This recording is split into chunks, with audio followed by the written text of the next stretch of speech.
I have introduced House Bill 3421, the Equal Justice for All Act, to end the system of cash bond in Illinois.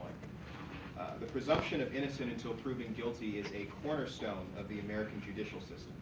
Incarceration before trial is a violation of due process and law and has devastating consequences for communities all across this state. In our current system, whether or not someone is in jail has more to do with wealth than risk.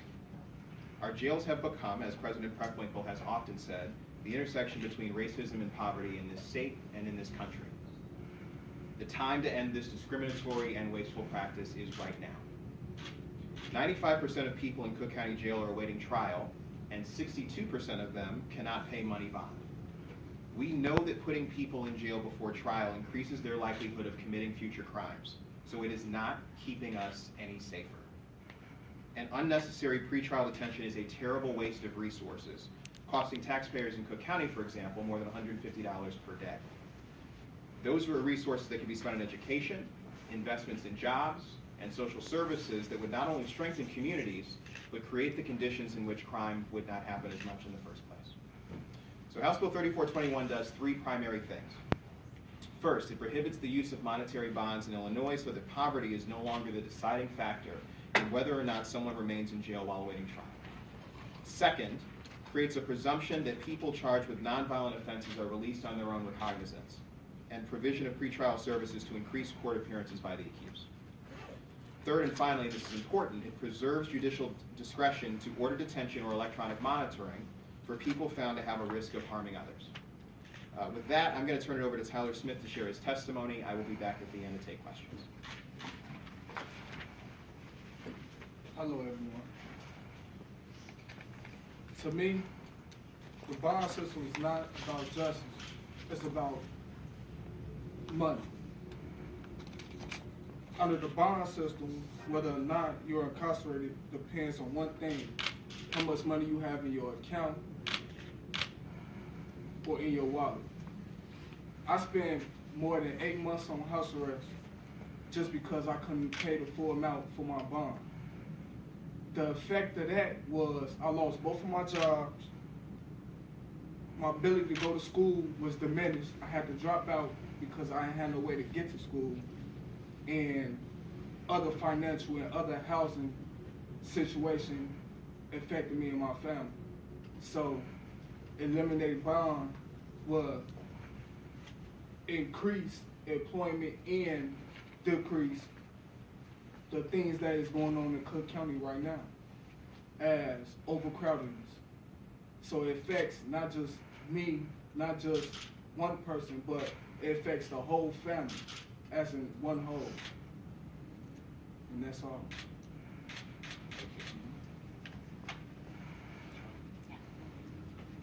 Good morning. My name is Charlene Grace, and I'm a Senior Criminal Justice Policy Analyst at Chicago Appleseed Fund for Justice. Chicago Appleseed is a nonprofit research and advocacy organization that advocates for fair courts and equal access to justice. Chicago Appleseed has been working to reform Cook County's bond court since 2005. Our 2011 study of the Central Bond Court found that the average bond hearing lasted just 37 seconds, and that most hearings were completed in between 20 and 30 seconds. So in less than a minute, judges are deciding whether or not someone will be released or incarcerated while their trial is pending.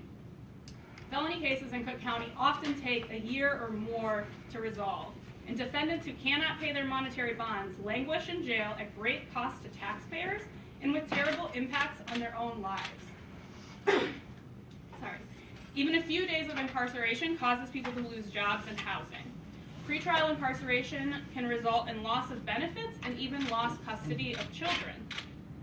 Furthermore, incarcerating someone pretrial increases the chances that they will take a guilty plea or be found guilty by a jury. Pretrial detention increases recidivism, and incarcerated people receive longer sentences than people who were released pending trial. The harms of pretrial incarceration fall unevenly on the shoulders of people of color, and particularly African Americans accused of crimes. African Americans are the least likely to be given a non-monetary release and the least likely to be able to pay a money bond if they are given one. Pretrial incarceration is fundamentally coercive. As long as access to money remains a factor in who is incarcerated and who is released pending trial, our criminal justice system is punishing people for being poor. Illinois can and must do better. People charged with crimes are presumed innocent. Their liberty must not be taken away lightly, and certainly not because they are unable to pay a certain amount to get out of jail. It is time to end the use of money bond in Illinois and dramatically reduce our reliance on pretrial incarceration.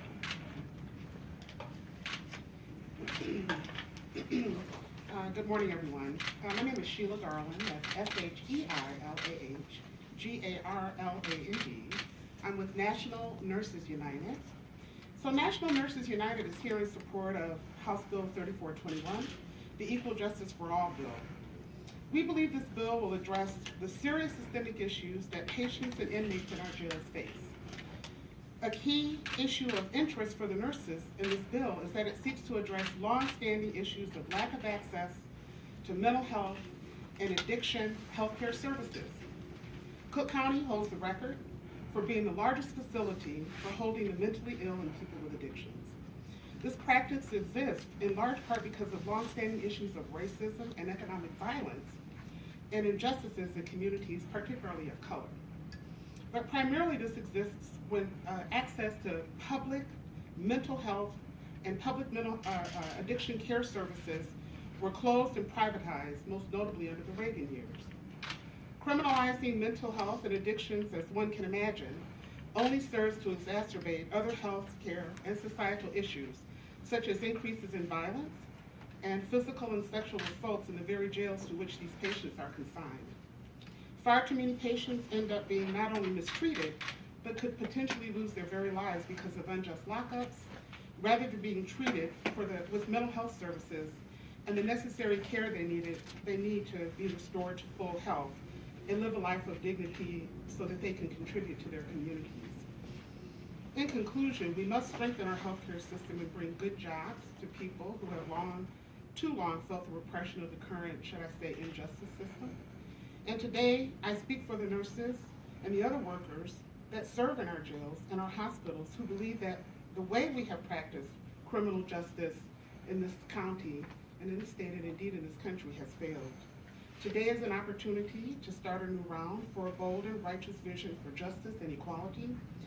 And we, the nurses, applaud Representative Mitchell for introducing this legislation, and we look forward to working with him through this legislative process.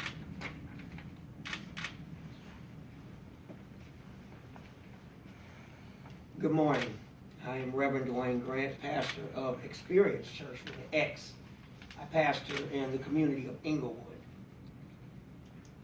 America is often referred to as the land of liberty, yet we have more incarcerated than anywhere in the world. The bail system in Cook County and throughout the state of Illinois is broken. I can testify to that both as a pastor and a person who's been through that system. Some years ago, before I became a pastor, I made a mistake, as young men often are prone to do. I was arrested for that lapse of judgment and ended up in bond court. Bond court is like an assembly line. They don't listen to you. They don't listen to testimony. It's a machine. I ended up having to come up with $1,000 in bail money that I didn't have.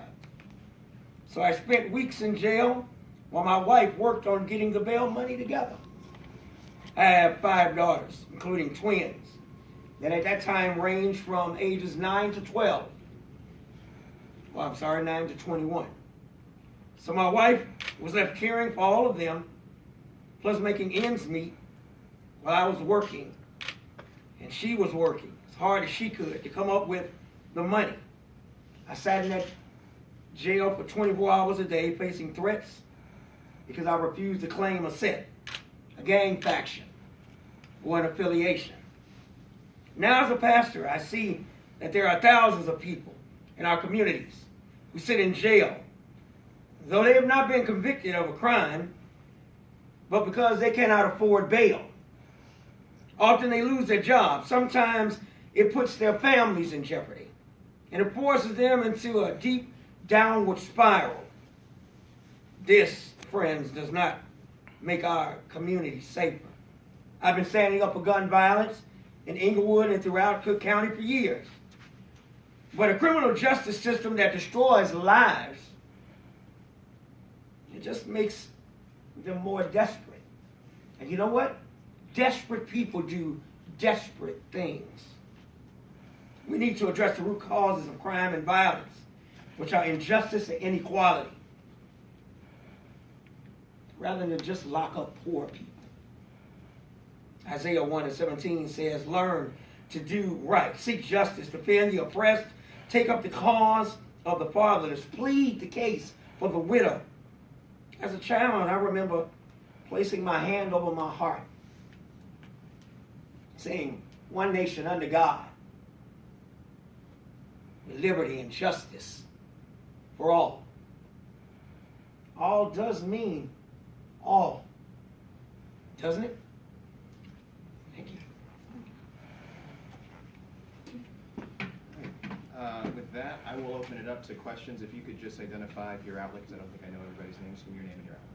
Representative Mitchell, I'm Bill Cameron from WLS. Can you talk to Speaker Madigan about your bill and what does he think? I have not, sorry, so the question was, have I talked to Speaker Madigan about the bill? So I actually forwarded the bill to the Speaker's staff. I think because it's a bill that potentially reduces the cost of incarceration and could save the state and the county some money, I think it's something that they're interested in. They indicated that they want to look at the bill, as other folks have, but I think they'll be receptive. Claire Donnelly from WBEZ Radio. Hi, Claire. In layman's terms, what exactly does this bill do? In layman's terms, this bill ends monetary bail in the state of Illinois and takes us to a place where whether or not someone is incarcerated pretrial, insofar as it's necessary, is about risk rather than being about poverty. Did I see a hand? Okay. Other questions? Going once, going twice. Yes, ma'am. Andrew Salcido with the Sun-Times. Do you feel like you'll have enough bipartisan support to pass this bill? Thank you. So the question was, do I feel that I'll have enough bipartisan support to pass the bill? The governor and Republicans in Springfield have shown that they are willing to consider reasonable measures on criminal justice, especially ones that can save money. Many of the states leading around the country on issues of criminal justice are places like South Carolina, Louisiana, Texas, because they're seeing that it just costs too much money to keep people in prison. It costs $150 a day. So I think that there's going to need to be negotiation. This is a very complicated bill. This is a big step.